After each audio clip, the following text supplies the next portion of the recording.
جب ہم لوگ بیٹیوں کی، خواتین کی، بچیوں کی اسٹڈیز کے حوالے سے بات کرتے ہیں تو عموماً ہم لوگ دیکھتے ہیں کہ اب تو شہری ماحول تھوڑا بہتر ہوتا چلا جا رہا ہے. دیہی علاقوں کی اگر طرف ہم لوگ جائیں تو وہاں پر ابھی بھی خواتین کی تعلیم و تربیت کے حوالے سے اسپیشلی اگر ہم والد صاحب کا ذکر کریں تو وہاں پر تھوڑا سا ابھی بھی انکاری ہوتے ہیں.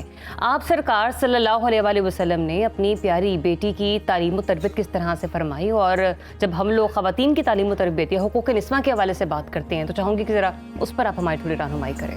اس میں ہمارے ہاں تو بہرحال ہمارا عقیدہ تھوڑا سا اس سے ہٹ گیا کہ نبی اکرم صلی اللہ علیہ وسلم کی یہ جو دختر ہیں، چونکہ یہ بطول ہیں اور بضع پیمبر ہیں، اور ان کی بیٹی جو جن کو ثانیہ زہرا کہا جاتا ہے جناب زینب السلام، ان کے لیے بھی ہے کہ عالمۃ الغیر معلمہ، ایسی عالمہ ہیں جن کو کسی نے سکھایا، یعنی وہ جناب زہرا کی گود میں پرورش پائی ہیں.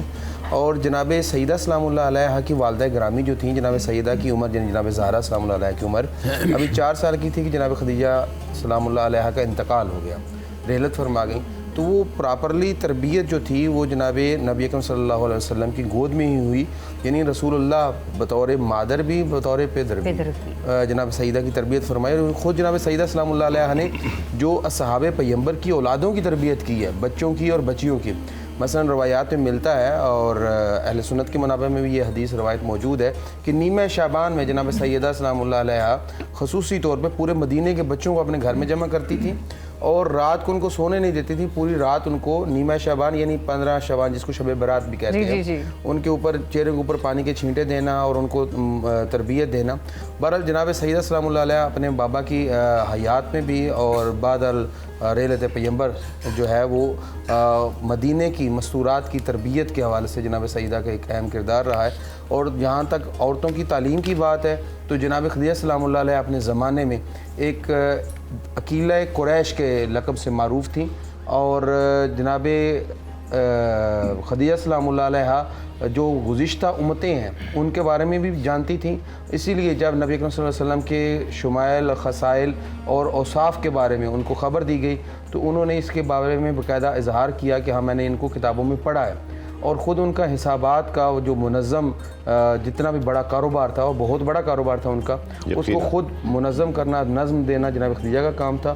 اور اس کے بعد وہ کاروبار جو بعد میں سمٹ گیا اور سارا اسلام پہ خرچ ہو گیا، اور اس کے بعد جو جناب سیدہ سلام اللہ علیہ اس کو دیکھ بھال کرتی رہی اپنی والدہ کی وراثت کے طور پر. صحیح. تو کیوں نہ حمدانی صاحب کی گفتگو کے بعد، چونکہ انہوں نے اپنے فقہ کے حوالے سے جس طرح سے ان چیزوں کو بیان کیا ہے، آپ کا بھی ایک تھوڑا سا نقطہ لے لیا جائے. تربیت سے مراد جو ہے تربیت آپ کے کردار میں، خواتین وہ شہر کی ہوں یا گاؤں کی ہوں، ان کے لیے تربیت کا کیا پیغام ہے آپ کے کردار سے؟ ایک تو فقر ہے اس میں جو سب کچھ ہونے کے باوجود جود و سخا ہے آپ کی، کیا فرماتے ہیں؟ دیکھیے 2 باتیں مد نظر رکھنی چاہیے. ایک بات یہ ہے کہ جو پرماننٹ ویلیوز جن کو ہم کہتے ہیں، اخلاقی اقدار، مستقل اقدار ہوتی ہیں، ایک تو اس بنیاد پر تربیت کی جاتی ہے.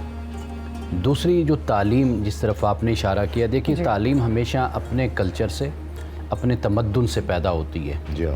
یعنی جیسے وقت ترقی کرتا چلا گیا اس طریقے سے تعلیم کا جو انداز ہے، اس کے پہلو ہیں، اس کے فنون ہیں، شعبے ہیں، وہ بھی بڑھتے چلے گئے اور مختلف ہوتے چلے گئے.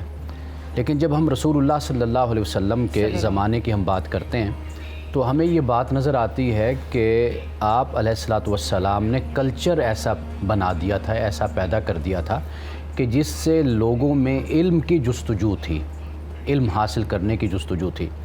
اور اس میں یہ بات یاد رکھیے کہ فرق کسی کا نہیں تھا، یعنی کوئی خاتون ہے، کوئی عورت ہے یا کوئی مرد. اسلام نے، رسول اللہ صلی اللہ علیہ وسلم نے دونوں میں کوئی فرق نہیں کیا، بلکہ سیدہ عائشہ صدیقہ رضی اللہ تعالیٰ عنہا سے نکاح کرنے کا مقصد بھی یہی تھا کہ کم عمری ہو اور اس میں جتنا زیادہ وہ سیکھ سکیں، کیونکہ انسان نوجوان ہوتا ہے تو زیادہ علم حاصل کرتا ہے، زیادہ اس کی اچھی آبزرویشن ہوتی ہے، زیادہ وہ حاصل کرتا ہے، استفادہ کرتا ہے.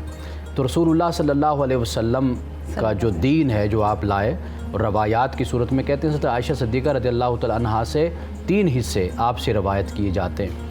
تو اگر ہم صحابہ کے آگے آپ کی بچیوں کو، پوتیوں کو بھی ہم دیکھتے ہیں نا، وہ بڑی بڑی محدثہ ہمیں نظر آتی ہیں. یہاں تک کہ ائمہ فقہا جن کی ہم بات کرتے ہیں، حضرت امام ابو حنیفہ ہیں، مالک ہیں، احمد بن حنبل ہیں، امام شافعی ہیں، ان کے اساتذہ میں خواتین کے نام آتے ہیں جی کہ انہوں نے صحابہ کی بیٹیوں سے پوتیوں سے انہوں نے علم حاصل کیا، علم سیکھا. تو گویا کہ رسول اللہ صلی اللہ علیہ وسلم نے جو عرب کا جو کلچر تھا وہ بالکل تبدیل کر کے رکھ دیا تھا. جی ہاں. بیٹوں اور بیٹیوں میں کوئی تعلیم کے رکھا. حوالے سے، کاروبار تجارت کے حوالے سے کسی طرح بھی کوئی فرق نہیں تھا. یہ بعد میں آ کر پھر مسلمانوں میں یہ چیزیں پیدا ہوئی کہ بیٹوں کو پڑھایا جائے، بیٹیوں کو نہ پڑھایا جائے، عورتوں کو گھر میں رکھا جائے، مردوں کو باہر یہ رکھا تو جائے. بعد کی یہ چیزیں بعد کی باتیں جی ہاں، پھر جی پیدا ہوئی. بالکل. لیکن رسول اللہ صلی اللہ علیہ وسلم کا جو کلچر جو آپ نے ان کی بنایا، جو تعلیمات ماحول ہیں. بنایا، اس میں سارے صحابہ، آگے ہم بات لے کر چلیں گے تو میں مزید اس پر جی ہاں. بات کروں گا کہ یہ ایسا کوئی فرق وہاں پر ہمیں اس معاشرے میں نظر نہیں آتا. صحیح. چلیں.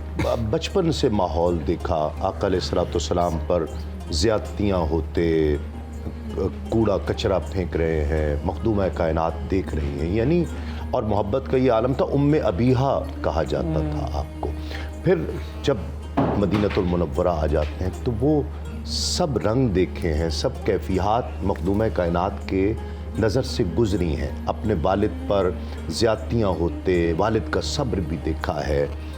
کیا گھریلو زندگی میں حضور کی اور جو معاشرتی زندگی تھی اس میں جو مخدومہ کائنات کا کردار تھا، اس کے حوالے سے کیا کہتے ہیں؟ حضرت سیدہ کائنات وہ ہستی ہیں جن کی پوری زندگی خواتین کے لیے اور مردوں کے لیے نصاب ہے. وہ خود نصاب ہیں. اگر ان کو پڑھا جائے تو ہمارے بہت سارے مسئلے حل ہو جائیں گے.